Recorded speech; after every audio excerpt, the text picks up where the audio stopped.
બોટાદ પાસે આવેલા સારંગપુર દાદાના આપણે દર્શન કરીશું. કષ્ટભંજન દાદા છે, એના આજે આપણે દર્શન કરીશું.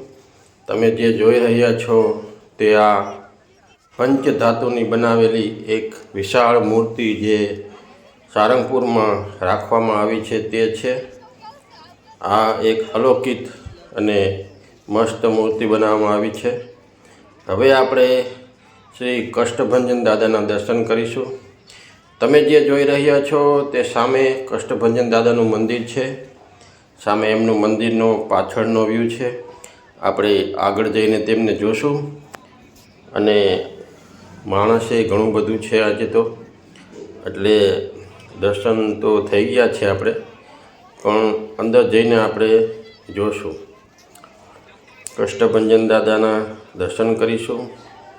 અને આ જે મૂર્તિ છે એનો આગળનો વ્યૂ છે. અને તમે જે સામે જોઈ રહ્યા છો એ પણ ત્યાં રહેવાની સગવડ છે. અને આપણે હવે અંદર જશું. અહીંયા જે બધા પ્રસાદી પણ મળે છે. તમારે કાંઈ પણ લેવું હોય તે અહીંયા સ્ટોર છે. આજે શ્રદ્ધાળુ ઘણા બધા આવેલા છે, તો એ પણ ઘણું બધું માણસો આવેલું છે. આપણે આગળ નિહાળતા જશું. મારી ચેનલ સારી લાગે તો લાઈક કરજો, શેર કરજો અને સબસ્ક્રાઈબ કરવાનું ભૂલતા નહીં. અને જો આપણી ચેનલમાં નવા હોય તો સબસ્ક્રાઈબ કરજો. આપણે આવા જુદા જુદા અને નવા સ્થળોના વિડીયો લઈને આવીશું. તો હવે આપણે કષ્ટભંજન દાદા છે તેમનું મંદિર છે, એની નકાશી તમે જોઈ રહ્યા છો. એ કષ્ટભંજન દાદાના મંદિરની નીચેની જે બજરંગબલી દાદા છે એની નકાશી છે. અને હવે આપણે ધીમે ધીમે આગળ વધી રહ્યા છીએ. તમે જે જોઈ રહ્યા છો તે આગળ જઈને આપણે બજરંગબલી દાદાના મંદિરનું પણ વ્યૂ જોશું. સામે જે જોઈ રહ્યા છો તે પુસ્તકાલય છે. અને સામે જે નિહાળી રહ્યા છો તે ભોજનાલય મોટું બધું જે બનાવવામાં આવ્યું છે એ છે. હું આપને ભોજનાલય પણ બતાવીશ. અને આ તમે જે જોઈ રહ્યા છો તે કષ્ટભંજન દાદાનું મંદિર, જે બજરંગબલી દાદાનું એ છે.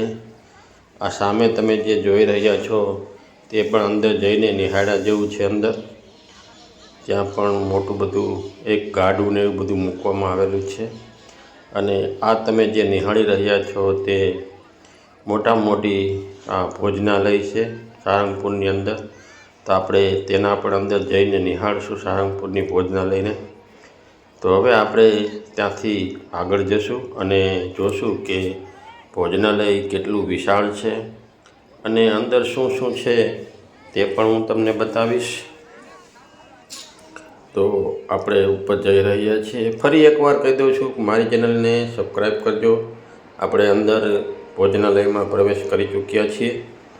તમે જે જોઈ રહ્યા છો તે આજે ભાવિકોની ઘણી ભીડ છે, જોવા મળે છે અંદર.